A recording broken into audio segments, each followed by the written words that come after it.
Hi, my name's Neil Carstairs from Mortgage Corp. We're the property investment mortgage specialists, and today we're going to give you a really good example of how one of our recent clients got into his first investment property without any extra out-of-pocket expenses.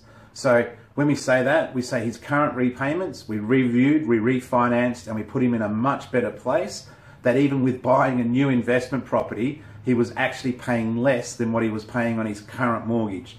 Now, not every case is the same. This particular example, the client hadn't refinanced in 10 years. He'd been happy sitting on his home loan making his minimum repayments. So we're going to talk about a lot of numbers now. I'm going to run it through you on how we set this client up to set him up as his first investment property purchase. So I've got a whole heap of numbers here which I'm going to go through, but I want you just to listen and understand on how we set this up. So the client already had an original mortgage of $380,000 when he took it out about 10 years ago. His minimum repayments on his mortgage, because remember he was on a 30-year principal and interest mortgage, was $2,028 a month. Okay, that was his minimum monthly repayment on his current mortgage. When we actually sat down with the client, he had a home loan of $300,000. So obviously along the way, he must have either dipped in, refinanced, or done a top-up of some sort. We were able to show him that even though he had 20 years left on his current mortgage, that if we were to refinance him back on a 30-year mortgage, his new repayments would be $1,425 a month. When we actually sat with the client, some of the key aspects that we were looking at was number one, cash flow. He had 2 young kids and a young family, so he wanted to be able to manage his cash flow better. So the situation shows here that he was currently paying $2,000, he's now on $1,400, but he's now taken that back out over 30 years. So we showed him that if you were happy to pay the $2,028 a month, and we were able to refinance at $1,425, that if he kept up with his same repayments at $2,028, his mortgage would actually come down to just over 15 years.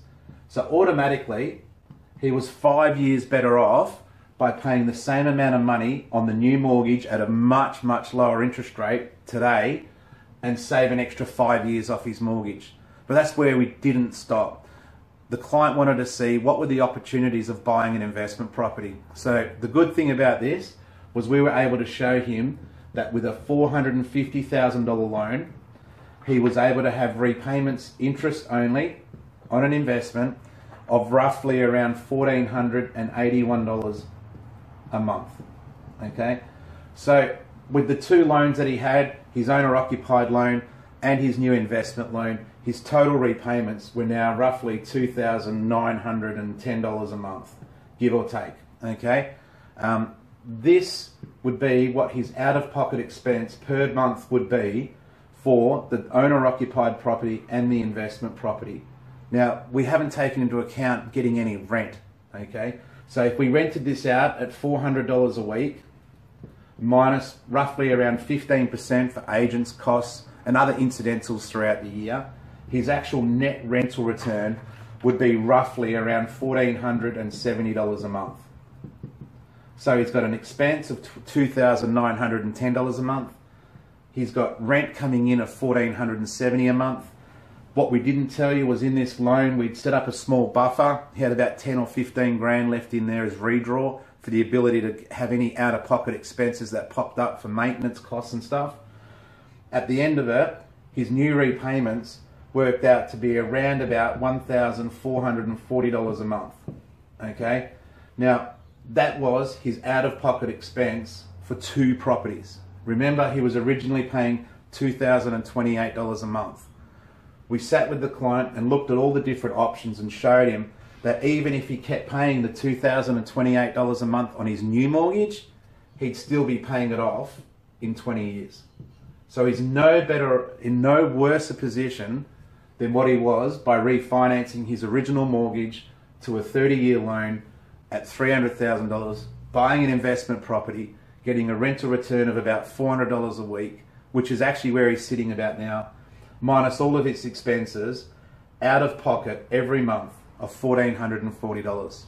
Now this means the client was quite comfortable with cash flow. He was able to have a better life with his family, and he had 2 properties working to his advantage to grow capital growth for the future. So that's just one of the examples of the many clients we've helped over the time. I hope if you've got any questions, go to mortgagecorp.com.au, click on the link, contact us, and I'd be happy to do a strategy session over the phone with you. Bye for now.